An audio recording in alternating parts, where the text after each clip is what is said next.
On poursuit avec notre série de reportages sur l'évolution des pays européens. On met le cap sur la Campanie, une des régions les plus pauvres d'Italie. Là-bas, la crise économique a aggravé l'un des pires fléaux de la région, le travail des enfants. Marian Nagusewski a suivi un prêtre à la base de la fondation Banco Napoli qui vient en aide à ces enfants déscolarisés.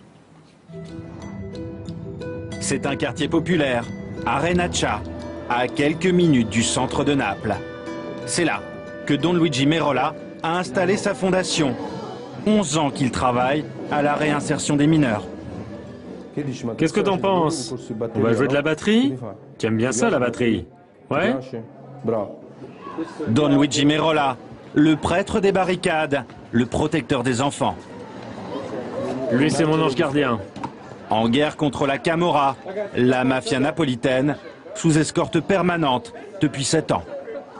Soutien scolaire, cours de musique, ping-pong, football. Ici, il accueille des enfants en difficulté, parents en prison, au chômage, grande pauvreté, des jeunes à la dérive, souvent contraints de travailler, en toute illégalité. Le risque avec les familles, quand elles n'arrivent pas à boucler les fins de mois, c'est qu'elles demandent à leurs enfants, au lieu de faire leurs devoirs dans l'après-midi, d'aller faire le serveur dans un bar ou alors d'aller dans les entreprises familiales pour donner un coup de main. Le travail des mineurs, un vrai fléau dans la région. Ce jeune homme vient d'avoir 18 ans, mais à partir de 14 ans, il a enchaîné les petits boulots, pizzaiolo, maçon. Moi, j'aimais pas travailler, je me trouvais trop jeune. Je voulais juste jouer au foot avec mes copains. Une enfance sacrifiée et un cas qui est loin d'être isolé. Un phénomène d'importance et qui s'étend et sur lequel les pouvoirs publics semblent n'avoir aucune prise. Aujourd'hui, à Naples et dans toute la région de la Campanie, il y aurait plus de 50 000 mineurs déscolarisés. Un phénomène déjà ancien en Campanie, mais plus important depuis la crise. Baisse des subventions sociales, éducatives et un chômage de 25% dans la région. Beaucoup d'enfants se mettent donc à travailler. Pour les approcher, nous filmons en caméra cachée. À Naples, sur le marché Borgo Sant'Antonio Abate, des enfants, des picciotti, il y en a beaucoup derrière les étals. Comme ce petit garçon, vendeur de cigarettes, à la sauvette.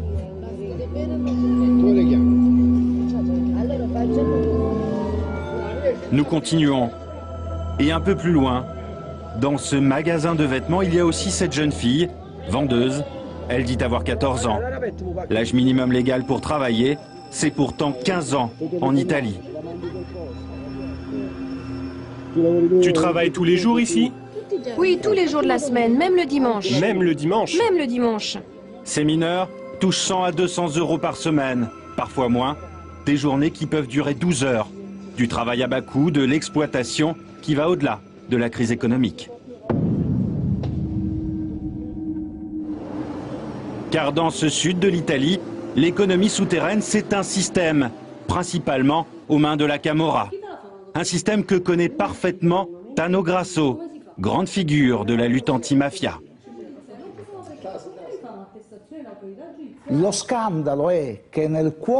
scandale, c'est qu'au cœur de l'Europe, dans ce morceau d'Italie, d'ici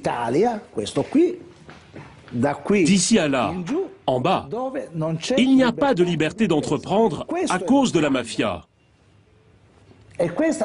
C'est bien ça le scandale.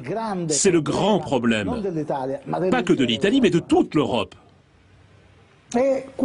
Dans cette zone, il n'y a pas de liberté. Donc le travail des mineurs, ce n'est qu'un petit aspect de ce grand problème. Trop petit sans doute pour mobiliser pleinement les moyens de l'État. Surtout en ces temps de crise, l'horizon semble bien bouché pour tous ces jeunes.